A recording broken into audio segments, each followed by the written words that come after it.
வணக்கம் dear students. So welcome back to Xylem. Myself Anish. I'm your chemistry faculty. இன்னைக்கு நம்ம question of the dayல equilibrium chapter வந்து கேட்கக்கூடிய ஒரு இம்பார்ட்டன்டான ஒரு கொஸ்டின் தான் நம்ம பார்க்க போறோம். ஸோ இதான் அந்த கேள்வி. இந்த கேள்வியை பார்த்தாச்சுன்னா என்ன பயாலஜி ஓரியன்டா இருக்கு அப்படின்னு தோணும். பாருங்க, accumulation of lactic acid, a monobasic acid in tissues leads to pain and a feeling of fatigue.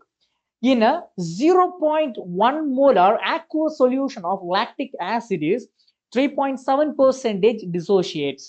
The value of dissociation constant Ka of this acid. So இந்த கேள்வியை பொறுத்த அளவுக்கு ஃபர்ஸ்ட் இருக்கக்கூடிய இந்த பர்டிகுலர் பாயிண்ட் வந்து நமக்கு தேவையில்லாத பாயிண்ட். பட் செகண்ட் இருக்கக்கூடிய பாயிண்ட் பாருங்க, அதோட கான்சென்ட்ரேஷன். ஓகே, ஒரு சொல்யூஷன் இருக்கு, அந்த சொல்யூஷன்ல அதோட கான்சென்ட்ரேஷன் கொடுத்துருக்காங்க அண்ட் அதுல இருக்கக்கூடியது லாக்டிக் ஆசிட். இந்த லாக்டிக் ஆசிட் எவ்வளவு டிசோசியேட் ஆகும் அப்படிங்கிறதையும் கொடுத்துருக்காங்க.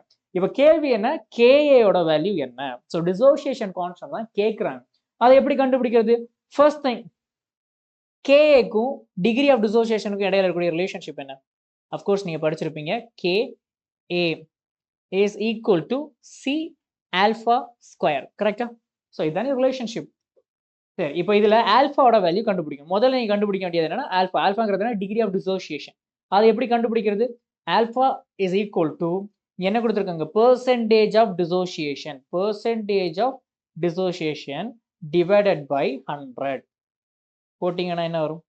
3.7 divided by 100, that means 0.037. இதுதான் ஆல்பாவோட value. Okay, so keep it in mind. இங்க இருக்குது பெர்சன்டேஜ் ஆஃப் டிசோசியேஷன், நமக்கு டிகிரி ஆஃப் டிசோசியேஷன் வேணும். அப்ப என்ன பண்றது? டிவைட் பை 100 போட்டாச்சுன்னா ஆல்பாவோட வேல்யூ கிடைச்சிடும். சரி, இப்போ ஆல்பாவோட வேல்யூ தெரியும். சியோட வேல்யூ என்ன? What is the value of C? Concentration அங்க கொடுத்துருக்காங்க 0.1 molar. அப்ப K ஓட வேல்யூ கண்டுபிடிச்சலாமா? Ka is equal to 0.1 multiplied by 0.037 whole square. சரிதானே? அப்ப இதை நீங்க சால்வ் பண்ணும்போது உங்களுக்கு கிடைக்கக்கூடிய ஆன்சர் எப்படி இருக்குன்னு பாருங்க. You will get around 1.369 into 10 to the power minus 4 கிடைக்கும். ஓகே, ஸோ இப்போ இந்த ஆப்ஷன் எங்க இருக்கு? எஸ், இதை நீங்க ரவுண்ட் அப் பண்ணா உங்களுக்கு 1.4 அப்படிங்கிறது கிடைக்கும். 1.4 into 10 to the power minus 4.